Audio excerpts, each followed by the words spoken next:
So here we go. We are now recording. So let me share my screen with everybody.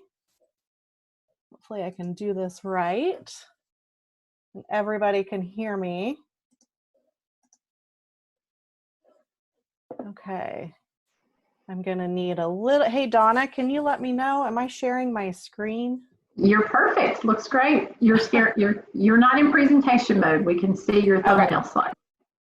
Perfect. So let me go to slideshow. Okay, how about that? Are we good? Very good. Awesome. Well, thank you everybody for joining us today, and welcome to our first Coldwell Banker Markets That Matter broker series.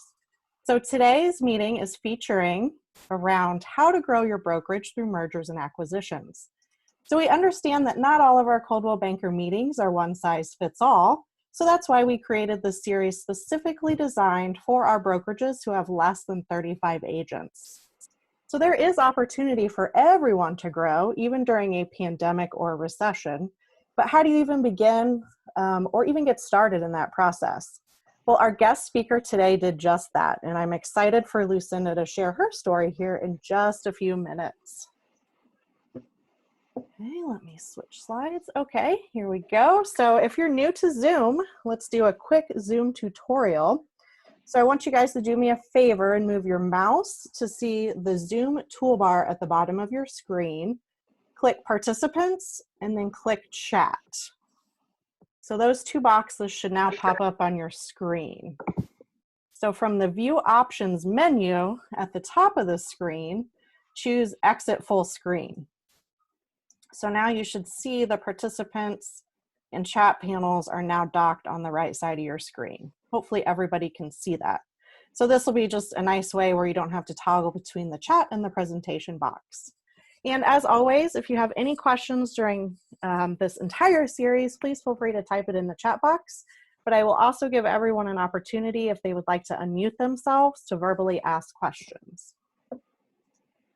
Okay, so let me introduce your moderators and guest speakers today. I'll begin. My name is Brooke Walsh, and I'm the brand ambassador for Missouri, Arkansas, and a few of those affiliates in the bordering states of Kansas, Oklahoma, Texas, Louisiana, and Tennessee. I also have my colleague Donna Brock joining us today, and she's going to help me monitor the chat box and some behind the scenes of our Zoom call. And our three guest speakers today, I'm super excited to have them join us. Our first speaker is Lucinda Hage, owner of Coldwell Banker Professional in Newberg, Oregon. Lucinda began her career in real estate with Coldwell Banker as an agent, and being a productive agent, even during the recession, landed her the opportunity in 2009 to purchase her first Coldwell Banker office.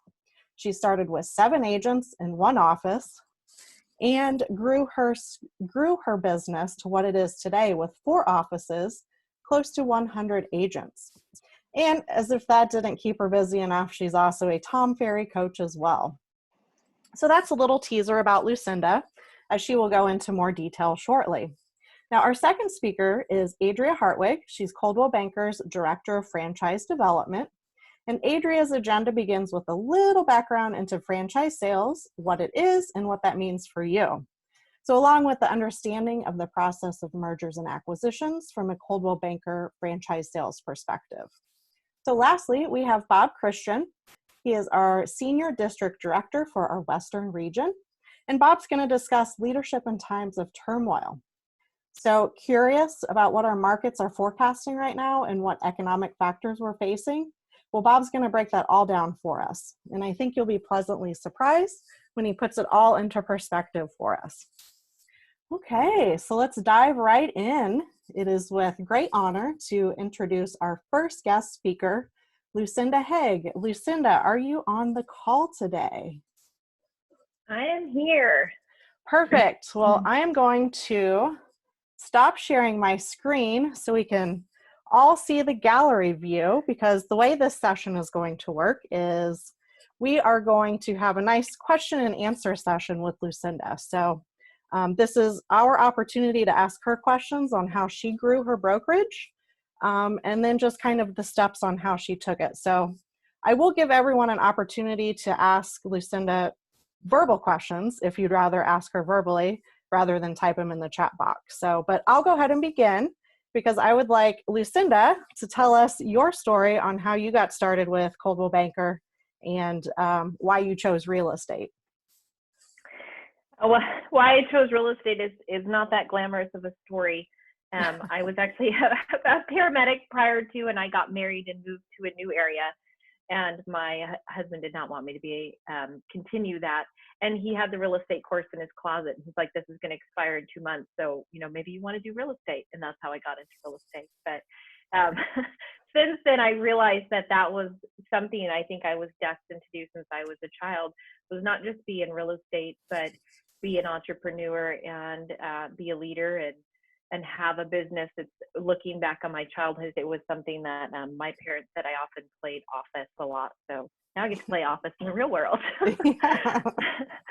But when I started in real estate, it was kind of a no-brainer for me to pick Coldwell Banker. It had been someone in my family had worked in Coldwell Banker and been very successful in the Coldwell Banker Seattle market.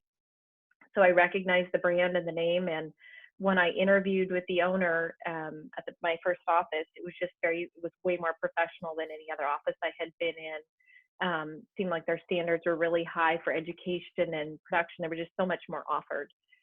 So when I started there, I think that would have been like late 2014, or sorry, 2004. I made a business plan because that owner had been a teacher prior. She wanted everything done right. You did a business plan. And on my business plan, there was a place to put, your first year, your third year, blah, blah, into your fifth and 10th. And on my fourth year, I had said I wanted to expand into being a principal broker or a manager, was kind of hoping to climb the ranks. So be careful what you wish for, because that's exactly what happened. And we went into kind of just fast forward into the market kind of dumping. I had a couple good years where we had a good market, and then we hit the bumpy downturn market there in about 2007, 2008. And the brokerage I was with went from about 45 agents down to maybe 12 agents. And the opportunity came up. She needed a business partner or was going to probably lose the company. And I had been the top producing agent because I kept working. My husband had lost his job. And I just worked it like a career. I came in every day and worked really hard. And so it was a natural fit. I was there every day anyway, helping the agents that were there, that I jumped into a partnership with her. And then in about a year, I bought her out. And we kind of started growing from there. We started recruiting from offices that were closing. Sadly, some other Coldwell Bankers closed and their agents came over and joined us. Some other independents closed. It was basically, that was the theme, is who's going to close this quarter. We went from being about 30 offices in our region down to really only 8 performing offices by the time we went through the recession. So there was no pay, there was no glamour. We went from, we were just in a tiny little space, like about 1,400 square feet, little boutique office. But then when the market started getting better and it was like, oh, wow, we have money, our bills are paid, we can do something. And I wanted to grow. I wanted to open another office. So I think it was about 2015, we opened up another branch about 30 miles away. It complemented us really well. So I got to go from the start to the finish of starting with scratch and recruiting, filling that office. But I'll let you ask other questions. I was kind of going down what you had asked me earlier. And I was like, but that's how I started and how I ended up here. So. Perfect. So I guess, how did you prepare to even acquire another office that was 30 miles away? Did you have a business plan? Obviously a budget was there and the timeline. What did you all expect from your first acquisition? I did have a business plan, and at the time, Coldwell Banker was requiring that we had to have a budget and show that we had a plan for acquiring market share. I didn't have a huge budget, so we kind of did it on the cheap. We paid for our franchise, was probably the big expense, and then we leasing a space, furnishing it, and we quickly got kind of in that process of bringing agents in, like even before we opened. One of the things was that it was important to me that we had a promise from at least like 8 agents that they were coming over before we opened up the location. So we had a pretty detailed budget and definitely a plan for growth when we opened that up. And I think it was even maybe required at the time when we presented it to Coldwell to open in that area. Well, good news is Adria is going to discuss a little bit later on that process. So what's required. So good roll-in session there. Perfect. So you acquired a few different independent brokerages. Am I correct in saying that? Yeah, so we did more like roll-ins with them. So I've had 2 different independents that have rolled in with our company, and basically very little to no cost to bring them on aboard.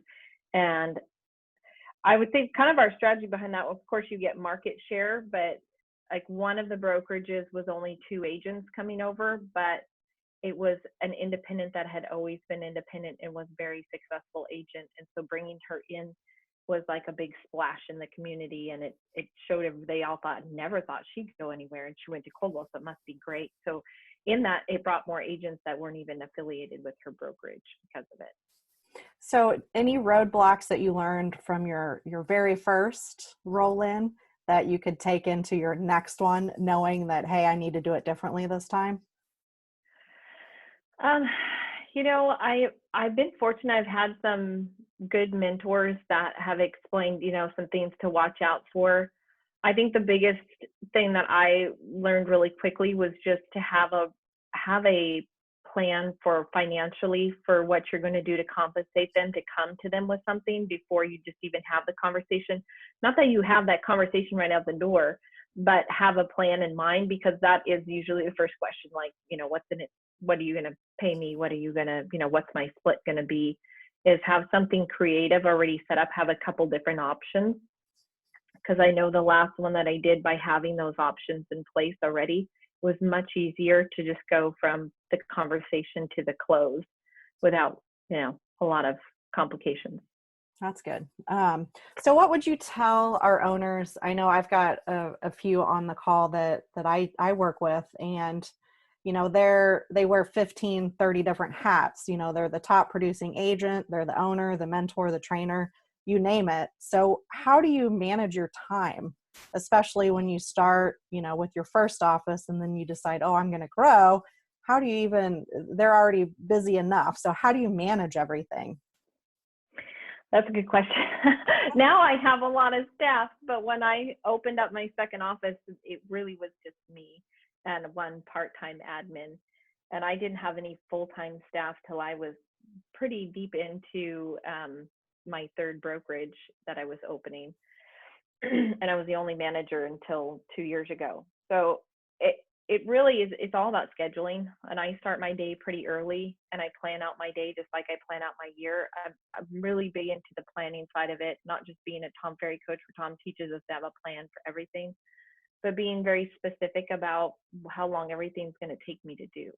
Like if you're going to bring in another new brokerage, is thinking ahead, how much time is that going to take? What is it going to take for switching it over? What's it going to take for closing down a building or opening a new building? And just factoring in all of that and kind of budgeting your time during the day. I definitely have to say no to a lot of things that just don't fit into that. And I think having your day and your weeks and your months and your year very scheduled out, it kind of shows you where you can't do things. And that's kind of how I do it. That's kind of the short version of it. Perfect. Well, I'm going to go to the chat box because we've got some questions rolling in. This one's from Jennifer. Do you still sell? And how large is your market? So I'm in 4 different marketplaces. So they vary by city where I'm in. So the two of my offices that I started with, just to give you an idea, the populations of each town is about 40 to 50,000. So those are pretty small, but we're also in a coastal market that expands pretty large through like 4 or 5 other towns. I couldn't tell you the exact population. And then we're in Eugene, which is the second largest city in the state of Oregon. So it's a pretty big metro area. I'm sorry, what was the other, there was another question for start with. Do you still sell Oh, real do I estate? still sell? Yeah. So I do sell, but I don't sell to make a living. I sell just to friends and family. Most everything gets referred off. But up until about 6 years ago, I was still selling to actually get paid, to make money, because the brokerage was not paying me any money. Okay, perfect. This one is from Donna Brock. How did you identify those roll-ins and how did the conversation start?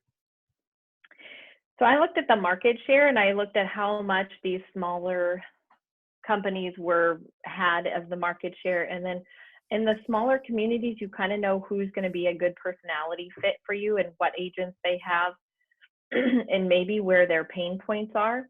And so I had the advantage of just kind of knowing, because I've been around in those marketplaces. I'm now, like I said, we're in a bigger metro area now too. That's been a little bit harder for me to identify those because I don't have any personal references of their background. So we're having to base it clearly off of numbers. And it's really just picking up the phone and calling them. I mean, I don't ever have anybody hang up. We've been having the conversation a lot lately. I want to say I'm probably talking to 3 or 4 different brokerages a week about potential roll-ins. I'm just sadly waiting for it to get painful enough for them to make that jump to rolling in. And that kind of leads to Chelsea's question about nurturing those offices over time. So I have several of those offices that I actually am coaching them right now, just like kind of giving them advice and just calling in and actually just nurturing them like you would a lead, and being a sounding board for things, which sounds totally crazy to do that when they're your competition. Because you think, well, but I know they're not going to become me out of me giving them advice. They're just going to see how far behind. Basically what happens is they go, when they leave the call, they text me and they're like, wow, I didn't realize how much I'm not doing. But at some point, usually what happens is they don't want to do it. Nobody really wants to do the stuff. We all know what we're supposed to be doing, but we don't want to do it. And they get to that pain point where they're like, let's let Lucinda do it. Let's let her worry about how I don't want to do that anymore. Good. Well, any other questions? That's it from the chat box. If you would like to unmute yourself and ask Lucinda a question, feel free. This is your time. And also from our Coldwell Banker corporate employees, feel free to ask questions as well. Hey, Lucinda, this is Chelsea Bohm. I'm a brand ambassador, just like Brooke. You've got such great information. I just had a question about, did you ever encounter a difficult situation with the agents coming over from another company? And how did you handle that?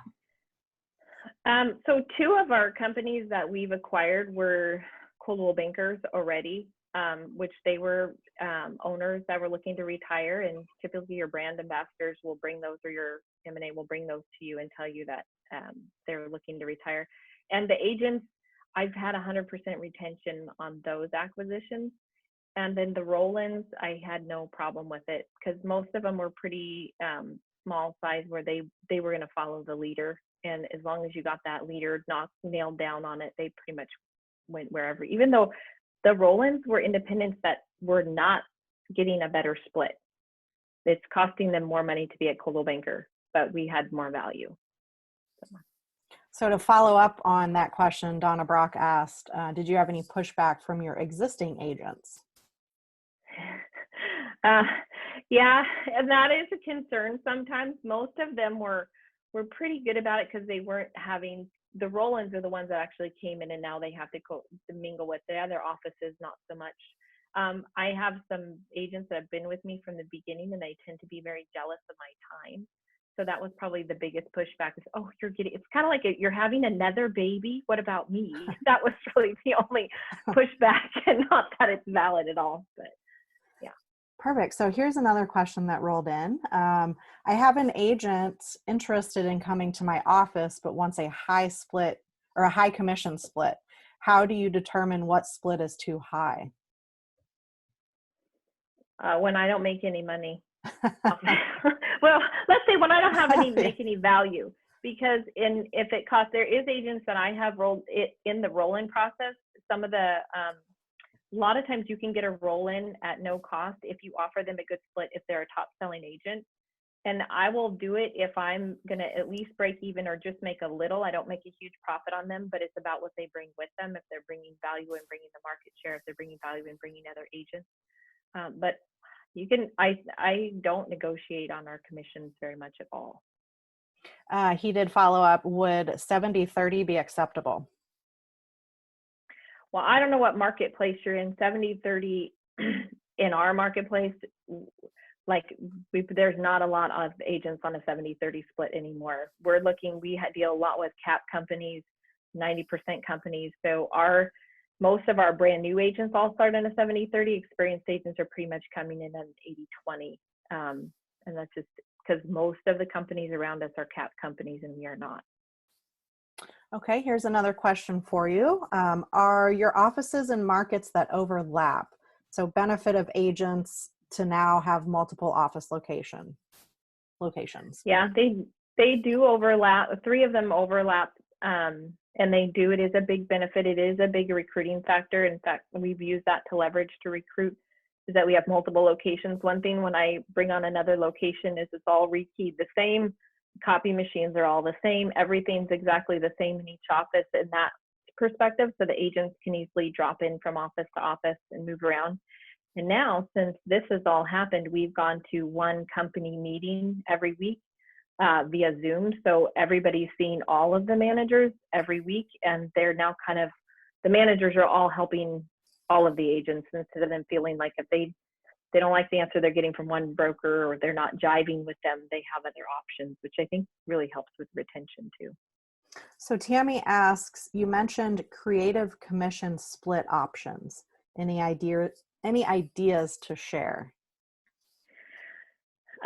So I'm big on math and I don't like to get really complicated though with my commissions because typically agents can never figure out their own commission splits. So I like to keep it simple so they're not thinking they're getting charged a lot of fees.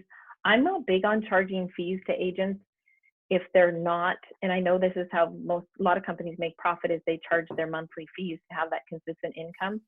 I'm not one of those. I just basically make money off of their split. So I keep it pretty simple. But some of the ones that I've taken over their company and they still sell, I might do a 90-10 split on for them because it's part of their buyout. So say they wanted, $50,000 for their company or $100,000 for their company, I might get that way down or down to 0 if I give them a much higher split.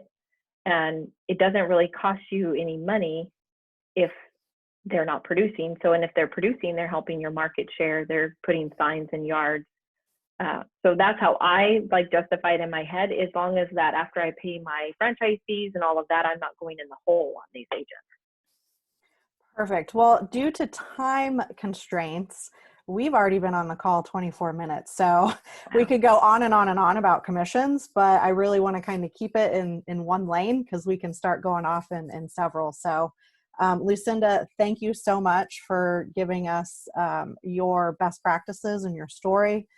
You're an amazing ambassador for our brand. So thank you. And I'm definitely excited to see what you can do in the future. So we are going to cut that off here. So our next presenter is going to be Adria, who is going to talk about a little bit about franchise sales and those mergers and acquisitions. So Adria, it is all yours. Hi all. And I just wanted to thank you, Lucinda, for, giving us your time, and you're such an inspiration. You're kind of like that great before and after picture that we're all, get really motivated by. And so I know that you're super busy, and I'm really appreciative that you come, and help all of our affiliates and everybody just get inspired to grow and, keep moving, even though times are interesting and challenging and a little bit crazy. So I'm going to share my screen, and you guys can let me know if and when you see it.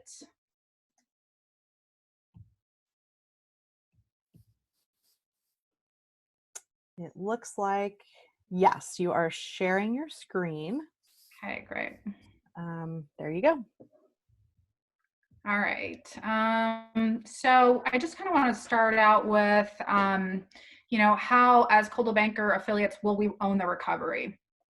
And I think that, if we're in a position where, and I you know, Lucinda can weigh in on this, if you aren't growing, you are dying. So you have to continuously have a plan for growth.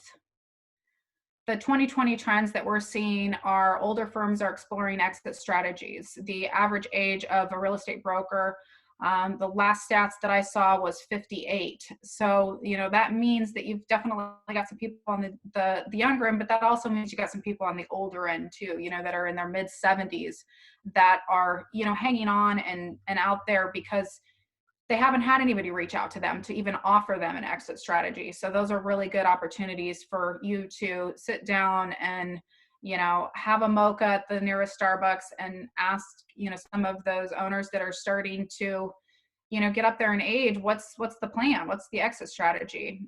For some of the smaller, younger companies, there's going to be a flight to safety. And Coldwell Banker has a 114-year legacy. That equals safety. I believe that Realogy is going to own the tech because smaller companies are not going to have, as Lucinda, you know, spoke about during the recession, there wasn't money to do anything with when you're a smaller company. And if you're under the Realogy umbrella, we are going to continue to be spending money on technology platforms to own the markets. Current multiples for acquisitions are ranging from 1.5 to 3.5. And, you know, just depending on that company, depending on, you know, what their office locations, if they're updated, there's different things that play into how, you know, that spread and what you're going to offer for an acquisition. So, you know, again, we have affiliates that have already done acquisitions and are really open to helping smaller companies, just like Lucinda, have conversations and provide guidance, as well as your local franchise development director like myself or Stormy or whoever is in your area. I know we have people from all over the country that are on today, so I might not be that person for you, but I suspect you probably know who your FSD is, and so you can reach out to ask them, you know, specifically what's happening in that market. Time is of the essence. So we have a lot of markets and a lot of affiliates that somebody beat them to the punch in markets that they wanted to be in. And so right now, if there is a market that you've had your eye on, it's really important that you start identifying acquisitions in that market and reach out to your franchise development director to see what, you know, might be available as their market share with another company. So on conversations of how you can scale, Lucinda talked a little bit about how she did it. But, you know, for your local market, changes in marital status is one that really shakes things up. We all know that, you know, a divorce, especially in a real estate company, if it's a mom and pop shop, it's going to create some changes and some, you know, different culture shifts in that office. Age, health, market share, you're going to be able to see a lot of changes that are coming up over the next 6 months. I think another good source is a home warranty rep. They are probably, you know, assigned, their territory is probably assigned to that state. So they're going to know a lot of just information because they're going to office meetings, they're talking with everyone, especially owners on a daily basis. Office gossip, whatever's being said at the water cooler by the agents is another good place to get information.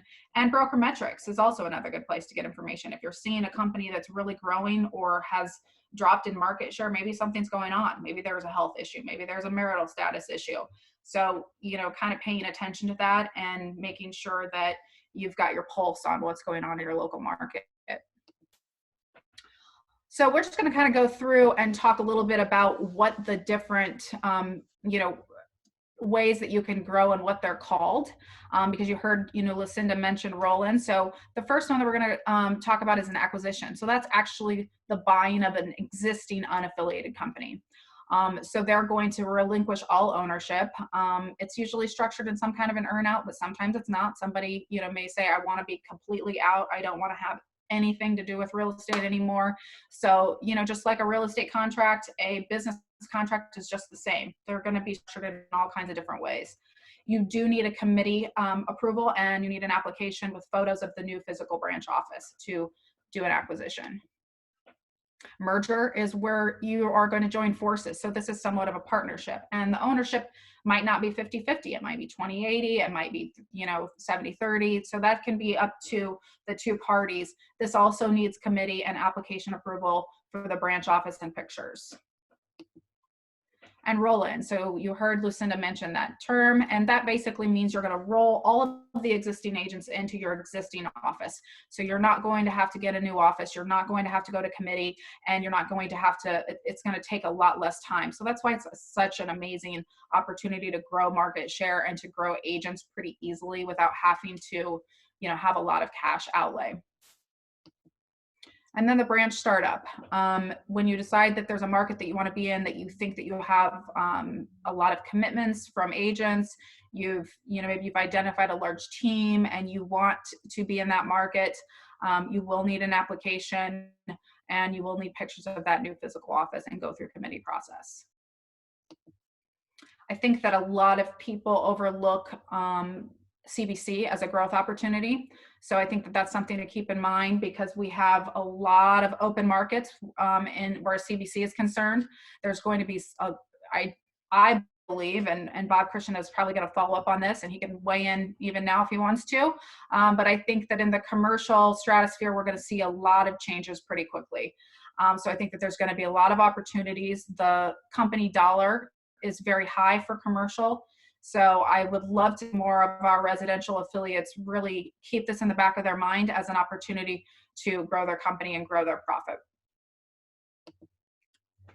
So I implore you to let me help you.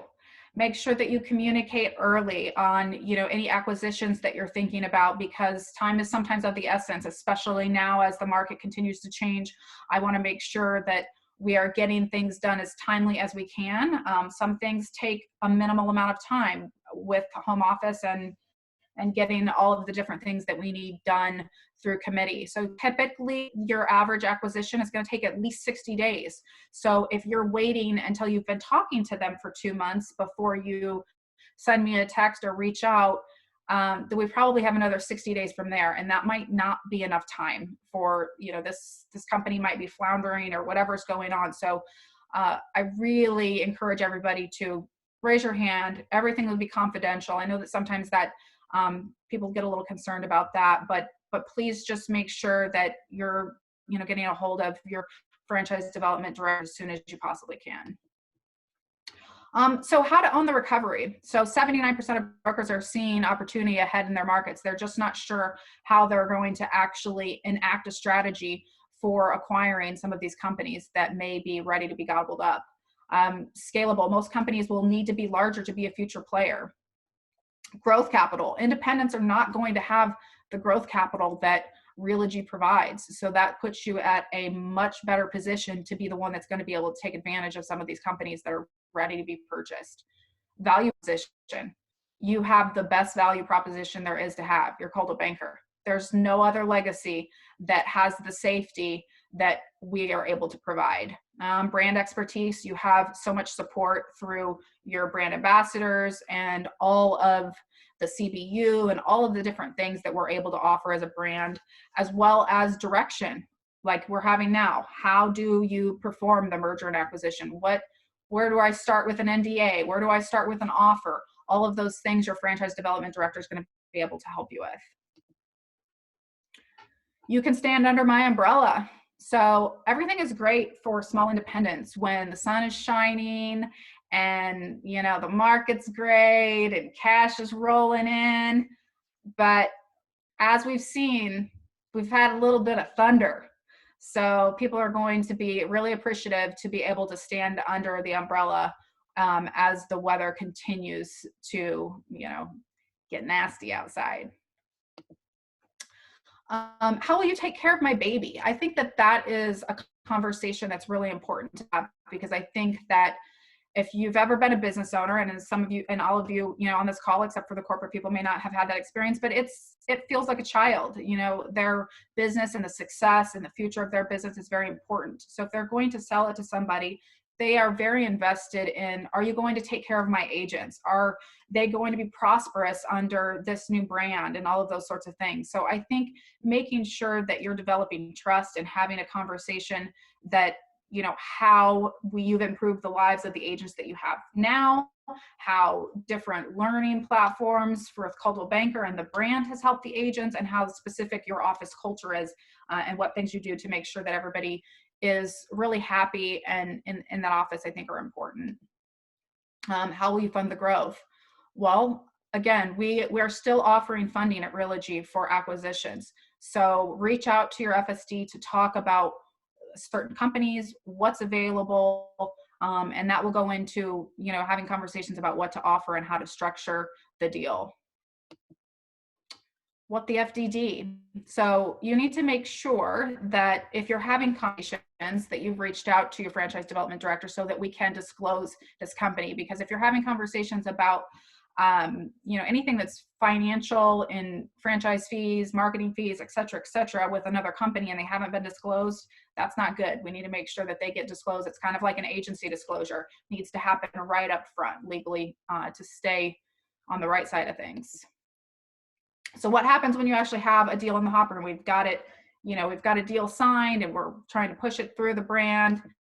We have to go through the committee approval process. And we meet once a month. You have to have the application, you have to have the photos. We need to know where the office location is going to be. And as Lucinda said, a business plan and some sort of an idea of how much market share you're going to have, who are going to be the agents that are going to be in that office, and what's the future market share for that office going to look like.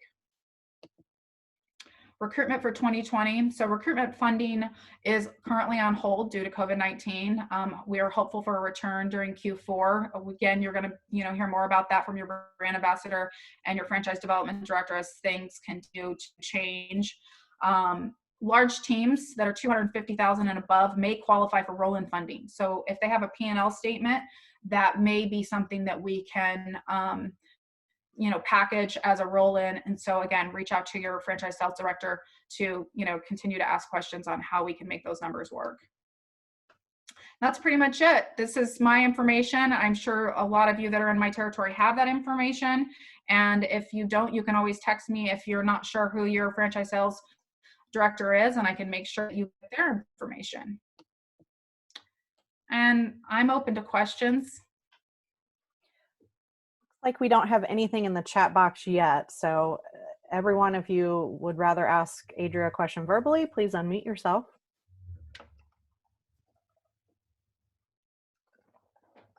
Adria, you just knocked their socks off and answered everything during your presentation. I bet that's what it was. I have a question for Adria. Oh, it's Ryan Olson. He has a question for you.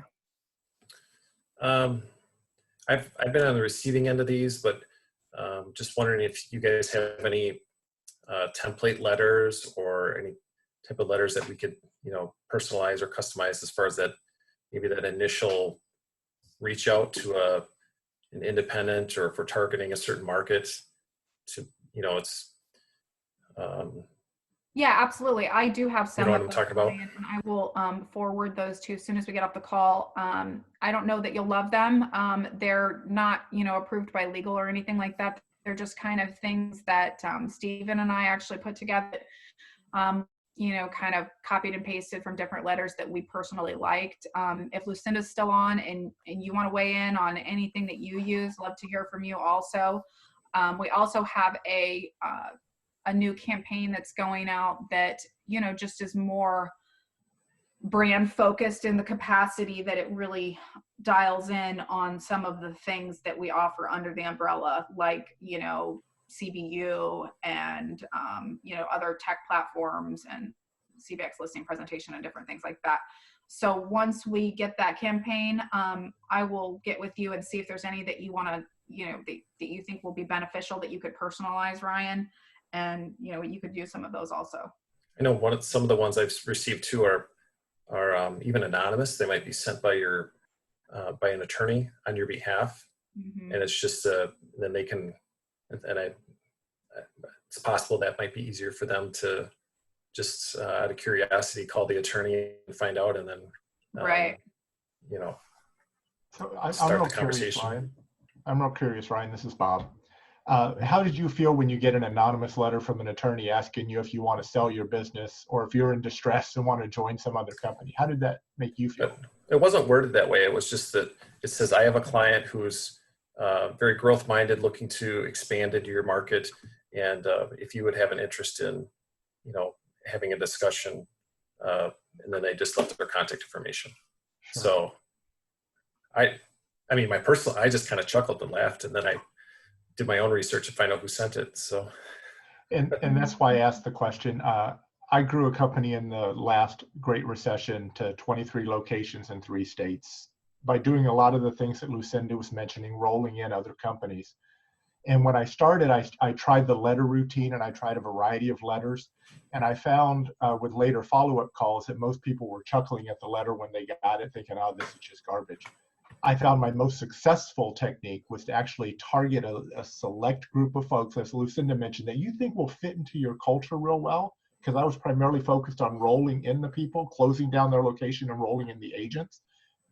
A lot of synergies with money that way in terms of overhead. And those calls were wonderful, because if you think you identify with their culture, the dialogue in that script is pretty simple to go through. And if you want to just play along and role play that with me, just let me know, Ryan. We can have a phone call. I can share with you how I approached it, what that dialogue was. And it was much more warmly received than the letters that I ever tried. I would agree with you, Bob, and I think you make a good point in that. One of the reasons that a lot of these approaches where I kind of chuckle or I even take offense a little bit is I would argue that they're, one, I find it a little bit lazy, and two, the other reason I find it a little bit lazy is they just don't do their homework, especially like recruiting, especially people that try to recruit me, and here I'm in ownership. So I think, yeah, you make a good point. Perfect. We do have a few comments from the chat box. Adria, if you could just send those campaigns and that information to us brand ambassadors, because some folks are requesting you to share that info. So, and everyone on the call, I am recording, and we'll be sending this out to every brand ambassador. So I know there's a lot of people from all across the country on this call. So send your BA a nice little emo, and they will send you this video as well. So perfect. Well, Adria, could you type in your information in the chat box too? That would be awesome. So now, thank you, Adria, for all that great information. Really appreciate it. So let's introduce Bob Christian, who's going to finish out this meeting. Talk about leadership in turmoil. Take it away, Bob. Yay! Well, let me know if you can see my screen when you can see my screen. We can see your screen. It's not in presentation mode yet, though. I'm working on that. Too many monitors in front of me. And if somebody can, once I go into presentation mode, obviously, I can't see the chat box anymore. So somebody will have to monitor that for me and yell at me if somebody's trying to chime in with a question. I'd appreciate that. Perfect. So, I'll do that. I'm really glad to see some familiar names in the participant list. So some of this information may be old to a few of you that have seen me speak before, but hopefully there's some new tidbits in it, because I don't think I've seen a lot of you since I've been quarantined in my basement for the last 2.5 months. So I want to talk to you a little bit about leadership in times of turmoil. 2 quick caveats. Number one, I noticed that my fearless leader, in other words, my boss, joined the meeting. So I'm hopeful, Ashley, that I don't say anything career limiting. Just one little caveat. But second, you'll notice that none of these graphics have any Coldwell Banker logos on them, and it's really because this is me coming to you as a former broker, a colleague, a former franchisee. I want to share with you my own personal opinion. So just the caveat that this is information that I compiled. It's not Coldwell Banker driven. It's not corporate driven. It's a message heart to heart to you about what I see from nearly 3 decades in the business. So there's a specific reason why there's not a single Coldwell Banker logo on any of the things you're about to see. So with that, and by the way, this is also good for agents. Agents also have to understand how to lead their customers in a time of turmoil. So you can take the same type of presentation, since Brooke is actually recording this, and use it with your agents as well, because they can use the same type of concept. So my idea is to talk to you about 3 things. Give you a little bit of a market forecast, because I think it's important for us to kind of get a grasp on what do all the economists think is coming in the future. We know what we're living with now. Even in some of the marketplaces here on the West Coast where I live, where activity is very, very robust. Sales are still happening on a regular basis. Agents are being very creative selling things, but the listing inventory is about 40% lower than it was at this point last year. So inventory is going to become a problem very quickly if it's not already for you, but activity is robust. In other areas, they haven't seen quite that big of a drop in listing inventory, but obviously for us in real estate, inventory is king. And if we're seeing a 20, 30% drop in inventory, we're going to see what's happening to that market forecast in the future. Kind of setting the stage.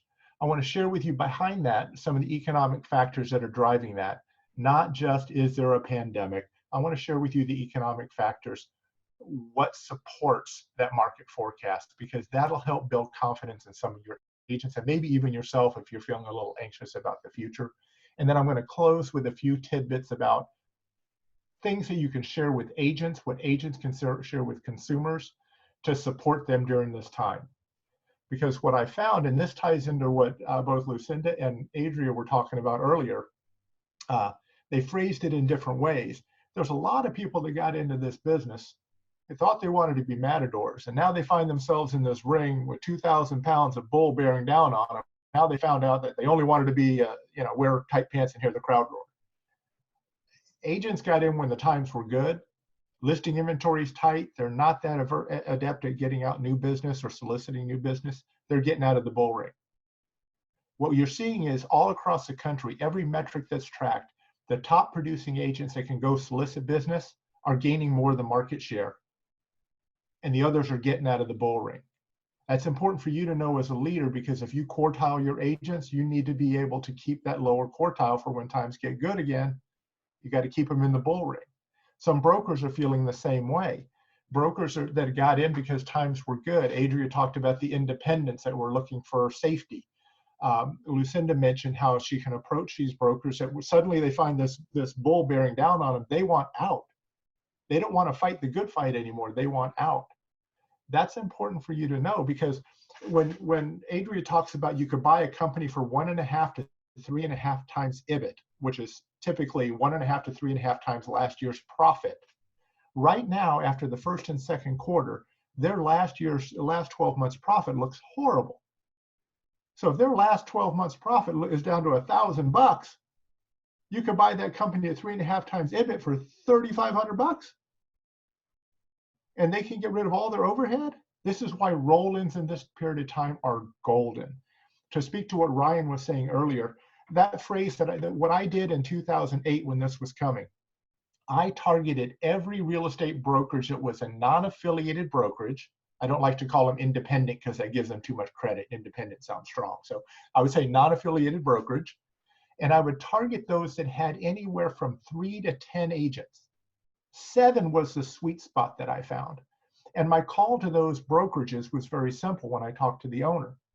Hi, Mr. Owner, this is Bob. I was simply calling because I know that during this time, we've seen a drop off in listings.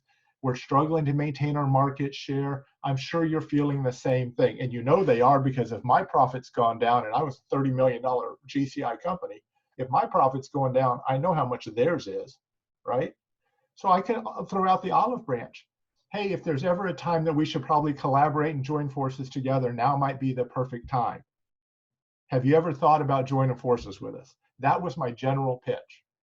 And generally, I acquired about 8 to 10 companies that I rolled in during that period of time, where I simply brought that broker over with their agents.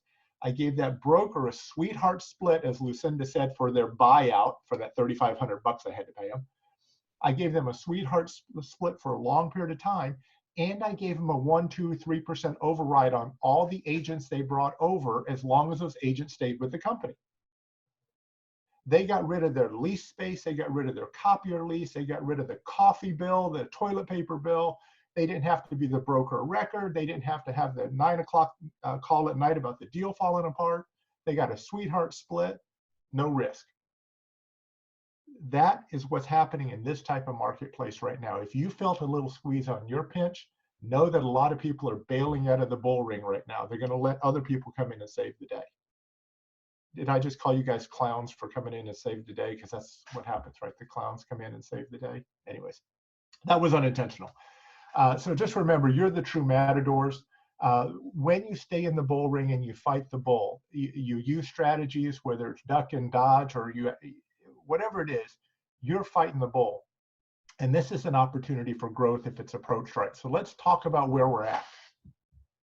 I showed a presentation like this a couple months ago. And when I did, I only had the Goldman Sachs forecast on it. And when I showed the Goldman Sachs forecast, I must have had a dozen calls after it because they told me I was cherry picking the data. Now, so I put 3 different financial houses on here this time. This is from April 1st. I looked at the May 1st one. It's not much different, so I didn't bother trying to recreate my slide. Everybody's predicting a hockey stick that looks like a hockey stick type of recovery. You might have seen this on the news, regardless of which news channel is your choice of preference. You've seen a hockey stick type of recovery. I personally think it's going to be more like a U. I think the second quarter is going to travel along the bottom a little bit before we spike back up. But what's interesting is second quarter, everybody's anticipating about a -6% GDP. Some will say -8, but -6 to 8% GDP in the second quarter. Everybody's predicting in quarter 3 and quarter 4, 10 to 12% GDP. Even if they're only half right and it's 5 or 6% GDP, that's 40 to 50% better than we had of an economy coming into the recession. That's huge. And it's huge for a couple reasons. And it's huge because housing is a foundational element about our well-being. And what's important about that is it's a fifth of the US domestic gross product, 20%. Some economists say 25%, but say it's 20% of the gross domestic product.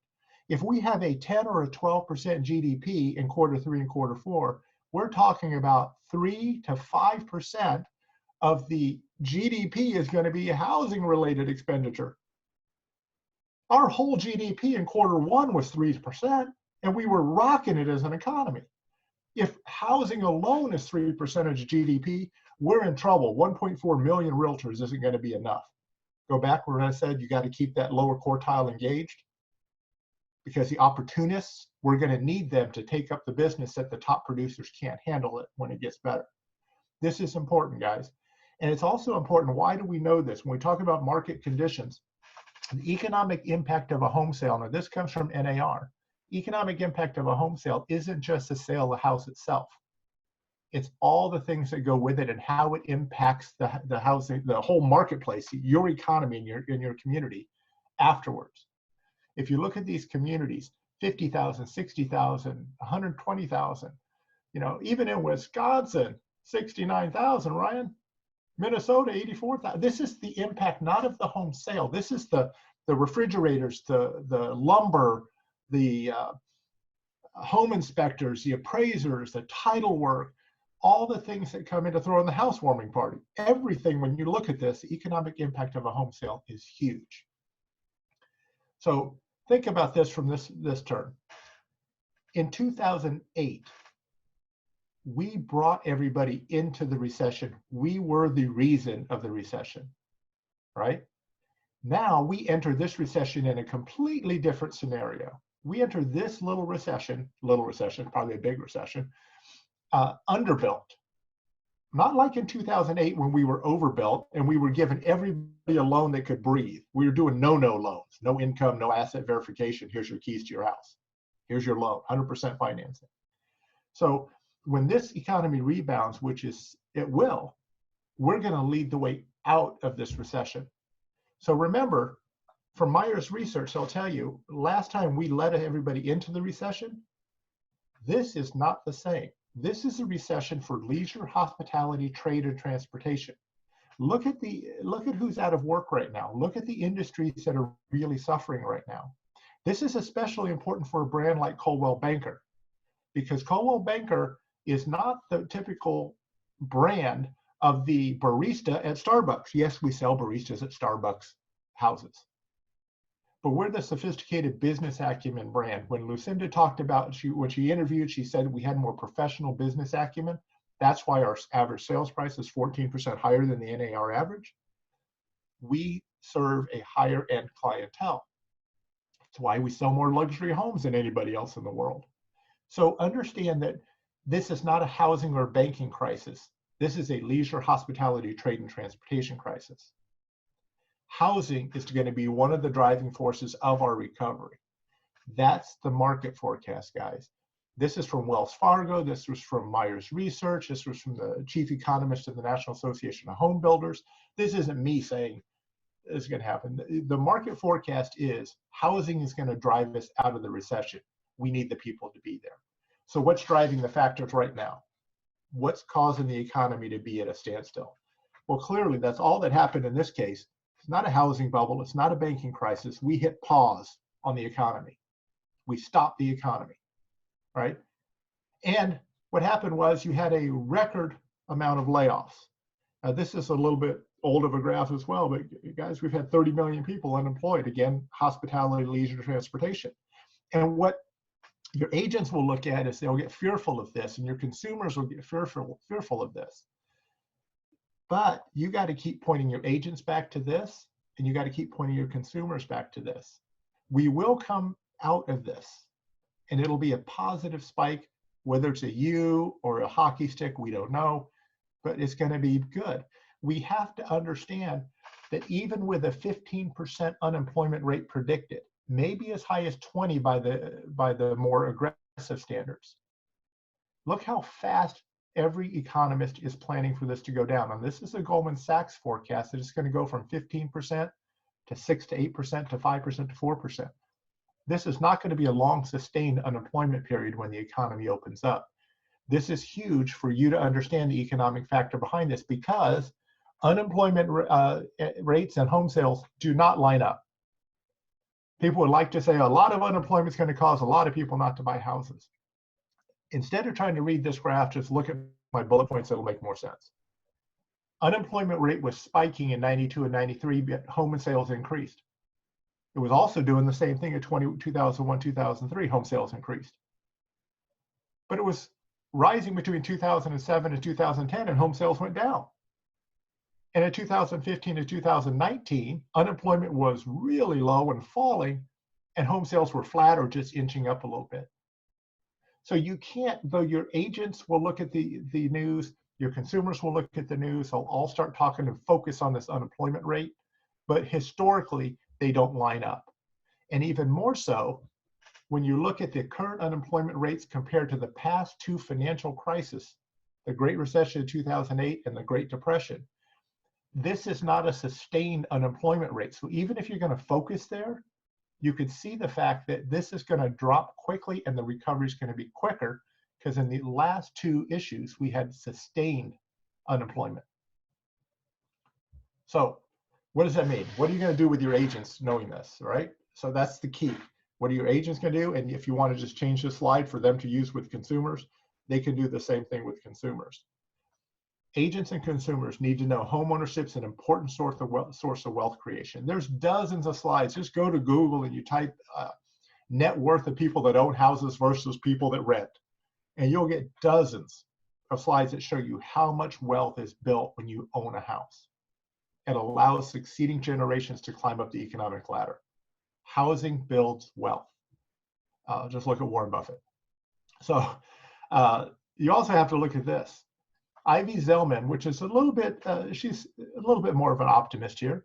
She's talking about home sale prices increasing over the 2020 to 2021 year-end home price appreciation of 3% and 4.2% those next 2 years. NAR is predicting a pretty flat sales price. We do not anticipate sales prices to go down. Now, here's what's interesting. You see a lot of news articles right now that talk about the average sales price declining. That is true on a global scale because a lot of the very top-end houses are no longer on the market. So if you had two $20 million listings that came off the market, your average sales price goes down. But if you look in the $200,000 range, those house prices haven't gone down. 300, 400, 500. Each segment prices have not gone down. On a global scale, they have, because you've lost the top end of the listings that are not on the market. That's why your average sales price is going down. So direct your agents to the future of home sales price appreciation. Direct them to the fact that right now, all homes in America have at least 50%, 54% of homes in America have 50% equity or more. More than a third of them are owned free and clear. This is not 2008, 2009, when we had so many homes with no equity or upside down in equity. The listing pool will be huge when it rebounds because people have equity and can sell. You can also focus them on, again, I'm not dyslexic or putting slides in by accident. You also need to keep them focused on the fact that the rebound and the unemployment is going to drop very quickly. And if you really want to get creative, you can go in and show them these three type of graphs. Now, the one in the upper left that might be a bar chart or an eye chart for you, that's merely the housing availability. The last time we had this little availability was 1982. That's why home sales prices aren't going to go down, guys. We don't have homes on the marketplace. You say, well, you know, with all these unemployed people, they're not going to be able to pay their rent. Right, those are renters. Most of the people that own houses are still paying their mortgages. Look at the home price appreciation on the right-hand side, even after the last Great Recession in 2008. The price appreciation in every one of these markets is incredible since 2008. And the lower left part of that graph is from the Census Bureau, and that shows you the vertical gray bars on that show you the last 5 recessions. And the 4 colorful lines that go up show you the home price appreciation over time. And you'll notice that anybody that's held a house for 3 or 4 years, maybe 5 years, has never lost money on the value of their house. And we don't anticipate that to happen again. So what we need to do and we need to focus on is to keep your agents from doing this. You need to keep your agents from holding you off, saying this is too much for me, this pandemic's too much. You have to convince them that they're the matador, that they're the ones that can stay in the ring, that you've got them well trained, you've got them well coached, you've got them well managed, your company is there for them. The brand that was founded in 1906 after a tragic earthquake and fire, we're the ones suited to help them fight the bull. You need to stay in there and realize you're going to be the one that makes this happen, because this is not 2008. This is not a housing or banking crisis. This is somebody hitting pause, and we need to keep everybody in the fold for Q3 and Q4 of this year. That's all I have for you. Now I got to give it back. Somebody else has got to take control, right? You can stop sharing your screen, but that is amazing information. Anybody have any last minute questions? We're just a little over time, so I want to be cognizant of. Oh, I talk too much, sorry. That's okay, but it's great information, so we appreciate it. Kelly, we will get you the information, no worries. So I will roll everything up from today and send it to the brand ambassadors and send to you guys. So I just want to say thank you so much for everybody joining, especially our guest speakers, Lucinda, Adria, and Bob. So appreciative. Thank you for sharing all your information today, and all of you on the Zoom call for taking the time. So we will continue this series. The next one should be about recruiting. So nothing has really been scheduled yet, so keep an eye out for that. We are still putting this together. So thank you so much. Enjoy the rest of your day and evening. So bye, everybody. Thank you.